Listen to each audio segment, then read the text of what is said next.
Hi, welcome to Pipe Revival.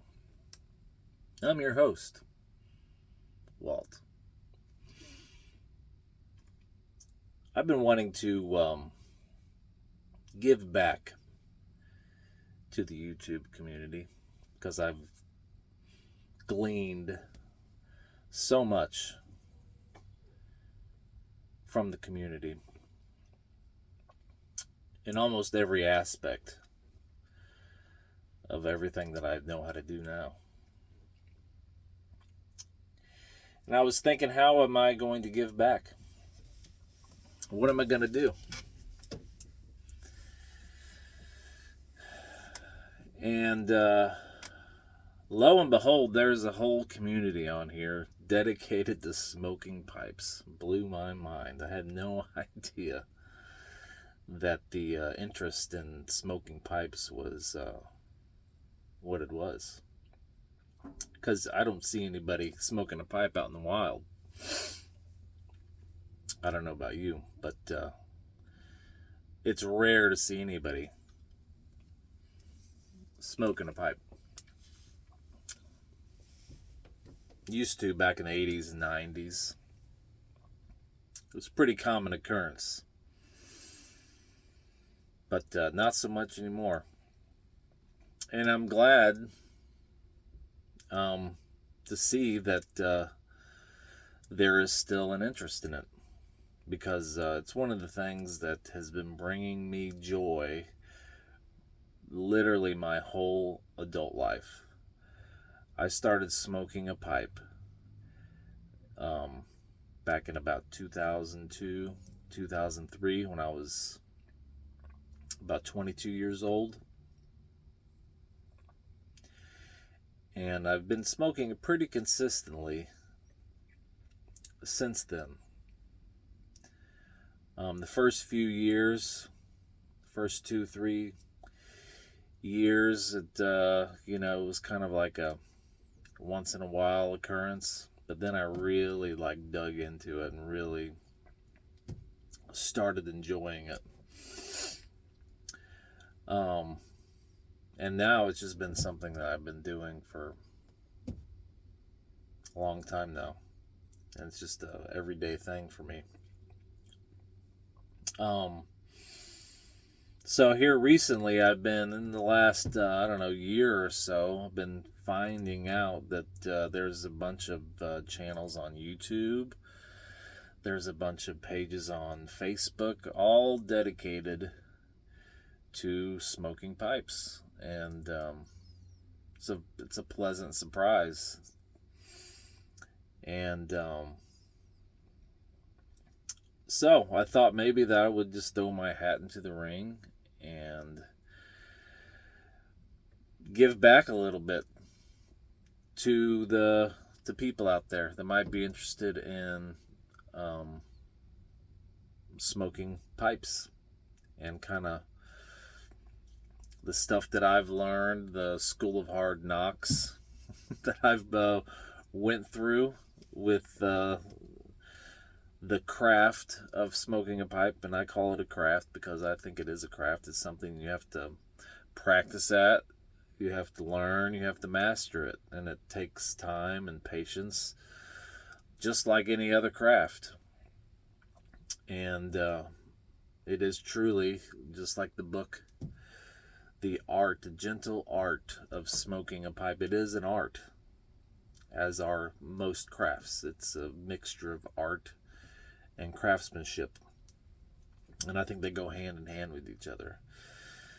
But I just wanted to maybe start a channel just to give my thoughts on pipe smoking, on pipe blends, on pipes themselves. Now, I will say I'm a little different than a lot of the people out there that I've been seeing. I am not what I don't know the word. I'm not really a pipe collector or a tobacco collector. I'm not a tobacco taster. I do enjoy the taste of tobacco, of pipe tobacco in particular. but I wouldn't classify me as that. I smoke a pipe from pretty much the time I wake up to the time that I crawl back in bed. And I'll have a pipe in my mouth pretty much the whole day. And that's, I don't know what you would call that. But it differentiates myself from a lot of other people, it seems like. And I don't want to apologize for that. It seems like a lot of people are apologetic about smoking a pipe, about tobacco. They're kind of dancing around. It's a sensitive issue.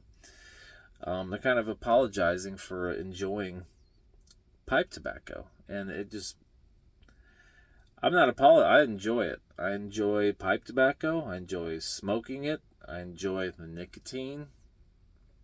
I enjoy having a pipe in my mouth. It's a part of my life. It really is, and it's a big part of my. It brings me the most consistent joy outside of family, my wife and kids. Outside of that is one of the most consistent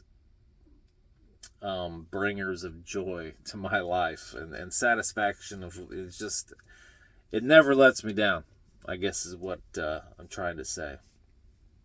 And it's just one of those things that it could be that for you too, if you're diligent and disciplined. And saying that about pipe smoking, about a pipe and tobacco, it's kind of funny sounding when you say it out loud. But I think it rings true. I think it rings true because, like I said, it is a craft. It is something you have to practice. It takes diligence. It takes practice. It takes discipline, and it takes time. And I have ran across a few things about pipe smoking that I would consider to be pipe smoking myths, like wives' tales maybe. And so I just want to throw my opinion out there, to get it out there. Maybe something for you to think about with some of this stuff. But maybe we can talk about some of that stuff later on in some other videos. But this is more of an introductory video of who I am and kind of where I'm at. And so it's kind of what this is. I'm a little different than some of you guys in the. I guess a codger would be what I would be classified as. I have smoked, I don't even know how many blends I've tried over the years. But I've tried a lot. It's probably less than 100. I'm not like some of y'all. The amount of tobaccos and the collections that you've acquired, to me, is just crazy. It's crazy, the amount of tobaccos that people have at their house sitting on shelves and jars. And I buy tobaccos and I smoke them until they're gone. And if I like them, I might buy them again. But I've settled down through the years on a few different tobaccos that I smoke every day. And there was a time that all I smoked was half and half. There was probably a 10-year period where that's all I smoked every day, all day, was half and half. And I still smoke half and half every day. It's one of those tobaccos that I keep stocked. I probably got 10 tins of them. It's a shame you can only buy them in 7-ounce tins, and the 7-ounce tins cost more than what the 12-ounce coffee cans cost back. It didn't seem like that long ago I was buying the 12-ounce coffee cans of it. But now the 7-ounce cans are just as expensive as the 12-ounce coffee cans. But yeah, I probably have 10 of those sitting at. I always have half and half. That's one of my go-to blends. Granger's kind of let me down. This last batch I bought, I ran out of my 12-ounce stuff. Granger has, I've smoked I bought 3 tins my last go round, and I smoked 2 of them, but there was just something off. Granger was my go-to, but for whatever, I don't know what's going on with it. I don't know if it's changed hands again. I don't follow all the tobacco news and all that stuff, but there's just something a little off with Granger. And I don't know what it is. I don't know if they're putting, I have read where they've started putting propylene glycol on some of this tobacco, on a lot of tobacco actually. Not just your over-the-counter blends or your codger blends or whatever you want to call them. No, I'm talking about a lot of tobacco, some of your top shelf blends. They're putting propylene glycol on. So I don't know if that is part of it or if it's just because I think Scandinavian Tobacco Company took it over. I think they're the ones making it now. I don't know if just being in that factory setting where they're making several different blends, and they'll have a run of this, and there might be some crossover, some overlap a little bit, and so I don't know, but just something is not, something's a little off with Granger, and this was one of my go-to. I mean, I've smoked countless pounds of this stuff over the years. This was my favorite. This and half. I would just back and forth. There would be times where all I smoked was Granger. That was it. Be time then I'd go back to half and half. I'd smoke half and half. Like I said, there's like a 10-year period where that's all I smoked was half and half. But yeah, Granger, half and half, and Prince Albert. Prince Albert for me right now has kind of taken over the Granger role. Where it used to be, I would go for the Granger, and now it is the Prince Albert. It's good stuff. Always has been good stuff. Granger just edged it out because I just had a little bit more of that earthy, raw tobacco, that tobacco punch, strong tobacco. It had that, and it's like lost that. I don't know if it's just my palate's changed or what, but now it's Prince Albert. Prince Albert has that, what I used to get out of the Granger.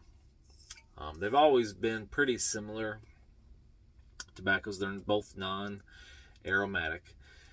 I call them like very light aromatics. But Prince Albert, that's pretty much just burley. I don't think there is any topping. I think that is just a burley that has been cased with some sugar water. And that's just the burley. That's what you're getting. And then there's this blend. This is You used to be able to buy this. It was a Middleton tobacco, just like Prince Albert, Carter Hall. Those are John Middleton tobaccos. They all come in the same kind of. They used to the tins, the big plastic tins with the weird looking lid on it. They all used to come in those. This was made by Middleton's as well, and they recently, I don't know why. Again, I have no idea why they stopped making this stuff. But this is walnut. This is a match blend. That's probably backwards in the camera. Yeah, it is backwards. This is walnut. It's a match blend by Sutliff. And this is what they call an American English. This is just great. What they've done here, I mean, just calling it an American English, that's kind of like an oxymoron or whatever you want to call it. You would think that, but no, they nailed it. This is a Burley and Virginia forward English blend. So it has English tendencies with American kick to it. And it is, if you've never tried it, if you like English stuff, if you like Presbyterian or Early Morning Pipe, My Mixture 9, this is really close to My Mixture 965, but the Virginias in this, if you're like smoking your 965, you're like, man, I wish I just had a little bit more Virginia. I wish I had that I don't know how that earthiness of the burley there, just a poof.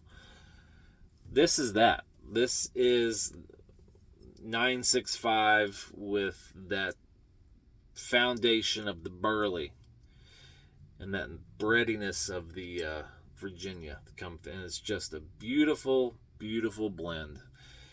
And it's weird saying that because it's tobacco, but it is a masterfully blended tobacco. And so that's my other go-to. You can buy this in bulk, so I buy it by the pound, and I put them all in these little jars because it seals them up airtight. I think that's pretty common practice from what I've been seeing. So it's pretty, you probably already know that. Put it in jars. So yeah, half and half, Prince Albert, walnut. Those are my 3 everyday blends. I have some top shelf. I call them top shelf blends. The ones that come in tins. Nice, neat, pretty tins. Cool names. I do smoke those. Those are reserved for like weekends and stuff like that. But those are not my everyday go-to blends. I like them. My favorite tobacco is a tin tobacco. My favorite tobacco is Three Nuns. And that is the best tobacco. If I could just imagine the best tobacco ever, and create that in my mind, that is what Three Nuns is. It's an embodiment of everything that I want and I desire out of a good pipe tobacco and a good smoke is in Three Nuns. It has the best flavor, the smokability, the nicotine, all of it is there. It's a satisfying smoke, and I would smoke it every day, all day, if it wasn't $22 for 50 gram tin. I would smoke it every day, all day. It's that good. And it comes in coins too, so you gotta rub it out. So that's kind of like That's not like my everyday thing because I don't want to be like rubbing tobacco out because I smoke all day. So, and another thing different about me, is these are my pipes.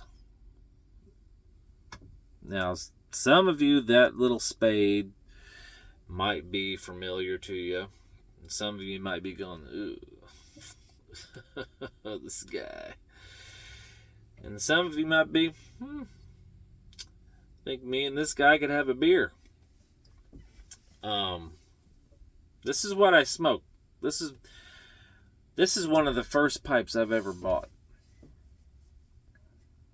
Okay?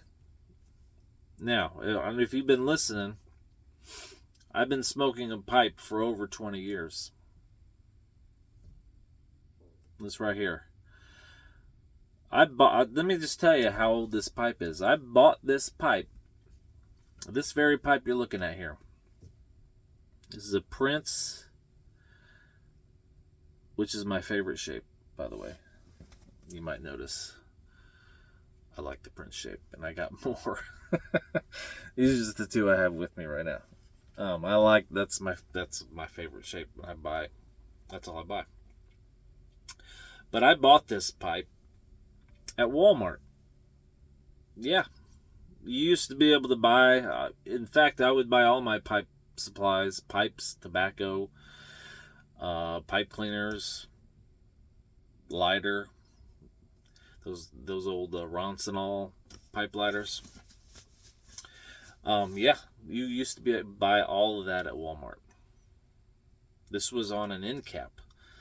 Like, when you're going to check out and they have like, the batteries and all that stuff around the front. Yeah, this is where this was. If you're not familiar with Dr. Grabo pipes, they come in like the blister packs, like what you buy like a Hot Wheel in. Yeah, that's Dr. Grabo, and I smoke Dr. Grabo pipes almost exclusively. I love Dr. Grabo's. Like I said, this is over 20 years old. I smoke it every day. This used to be my only pipe. I actually bought two. I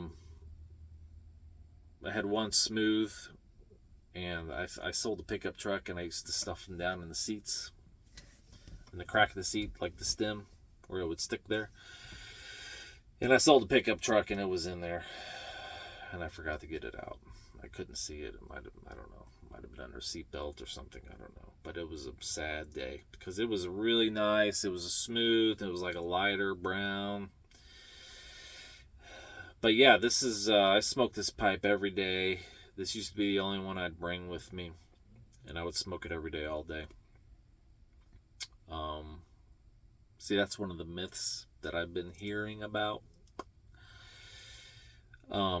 Is that you can't smoke the same pipe all day, every day. You gotta let it rest and blah, blah, blah, blah, blah. Smells good. The only thing you need to know about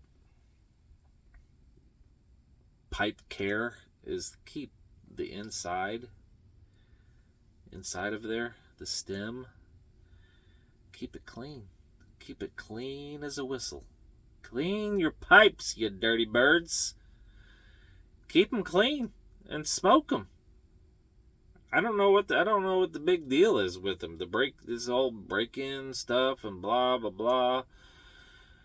Stick you some tobacco in there, right in there, and then you light it up and you smoke it. And then after you get done smoking it, I use 2 pipe cleaners after I get done. One I run through dry, pow pow pow, and the other I dip in this. And some of you older codgers out there might be, man, that looks familiar. That's an old friend right there. Yeah, that's bee pipe sweetener. You can't buy it anymore. They don't make it anymore. And this is my own concoction. This is just like half rubbing alcohol and half mouthwash. Whatever mouthwash you want to use. Yeah, that's all it is. But yeah, then I dip one in, just a little bit, And I run that through, get it nice and wet. Then I flip it over and run it through again. In fact, we'll do it real quick here. I don't know if there's anything left in here. Well, maybe we won't do it because I don't want to waste tobacco. This is Prince Albert in here. Well, what the heck? I was just fixing to brag on this daggum Zippo pipe lighter insert. And the thing just failed me.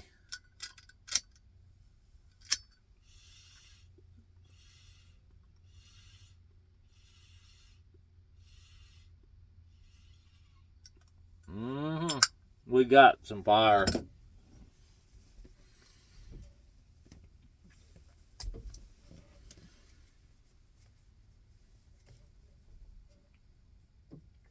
One thing about Dr. Graybo pipes is they're super light.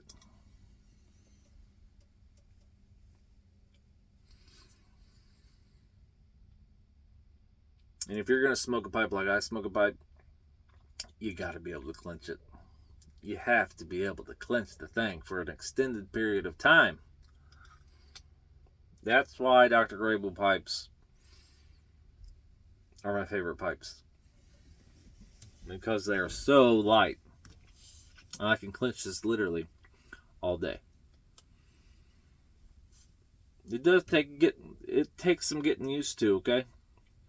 You're not just be able to hold a pipe in your mouth without it hurting your jaw or whatever. It takes some time to adjust. That's part of the process. If you want to be a pipe smoker, it's part of the process. You gotta work past it, you know what I mean? You gotta play through the pain.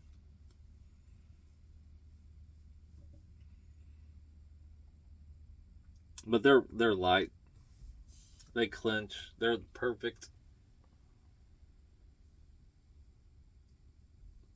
I'm not good at this video stuff.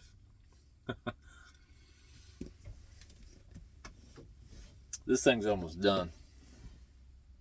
I had very little bit in there.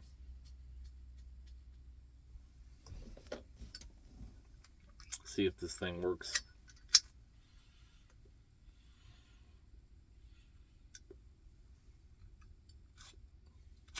I just got this.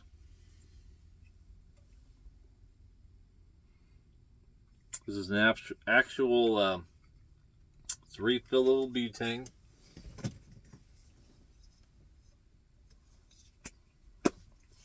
Right there.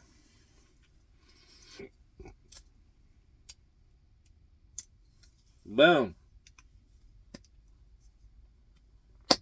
Bob's your uncle. It has the where you put the flint in, just like any other Zippo, but it has the soft flame. It has the adjustment on it too. One of those screws is the adjustment screw. I've never needed to adjust it. It's been alright. And it fits in your Zippo.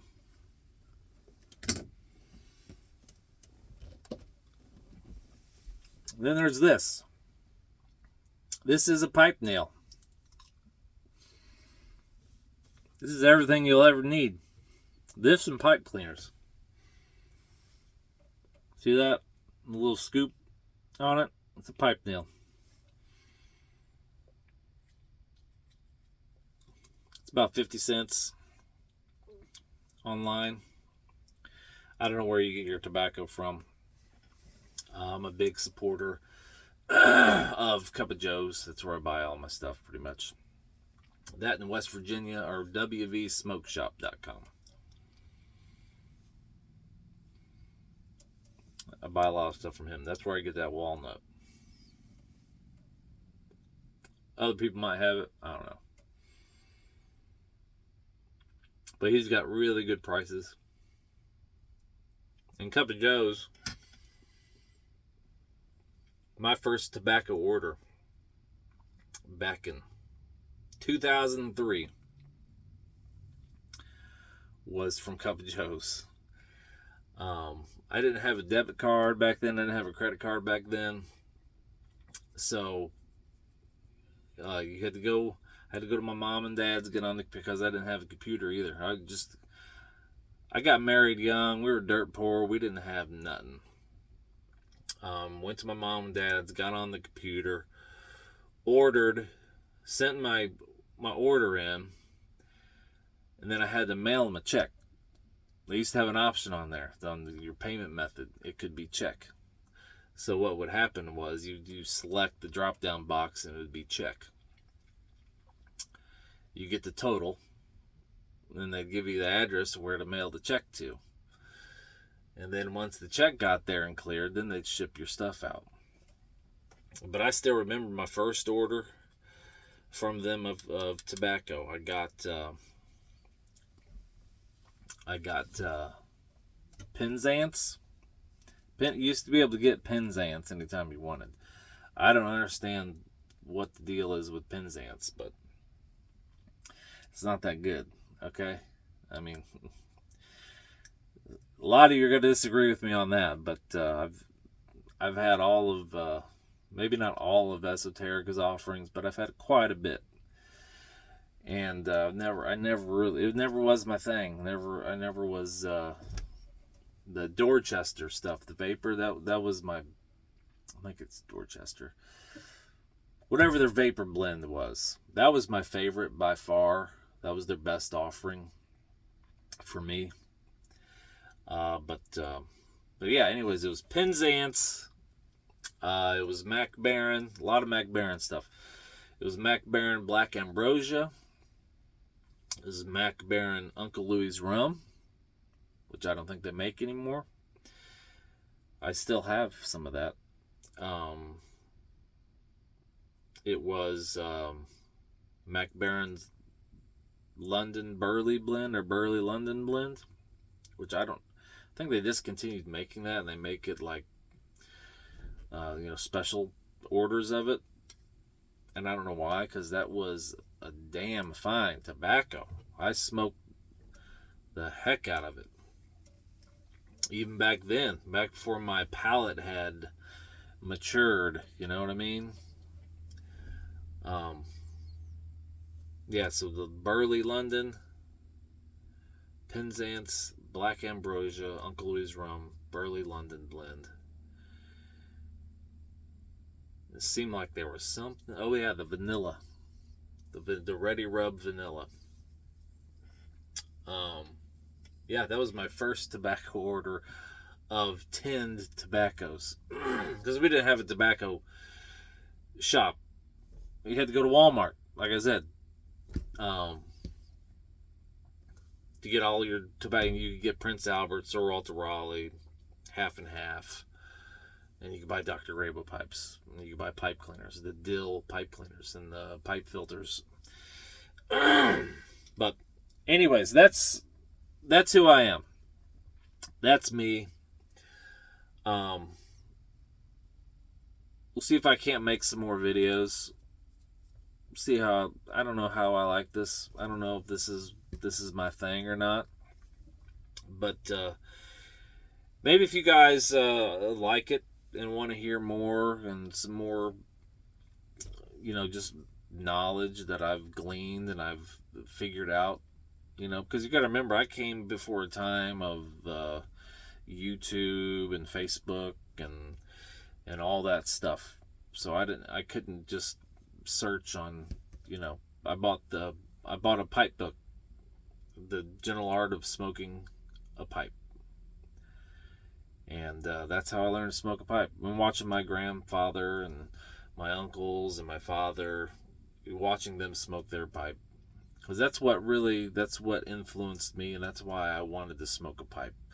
Was those childhood memories of catching that aroma of that pipe, or walking into my grandfather's house and having his Dr. Grabo sticking out of his mouth, and just that warm aroma. It was just so great. It was like the best smell ever. I just loved it, and I wanted that. And I just always liked the idea of smoking a pipe. And it was always just like a masculine, manly thing to do, was to smoke a pipe. And I've always been drawn towards that type of stuff. So I know that a lot of people have all their, different reasons, on why they smoke a pipe, and but that's mine. I'm just an old codger that loves smoking a pipe. I love the companionship that a pipe can bring, and a good bowl of fine tobacco. And there's nothing else like it. And so hopefully you'll see more of me. Hopefully I'll get to know some of you, and hopefully I can bring something that could inspire you, help you, just a different perspective maybe of some of this stuff. And so anyways, thanks for stopping by. We'll see you next time.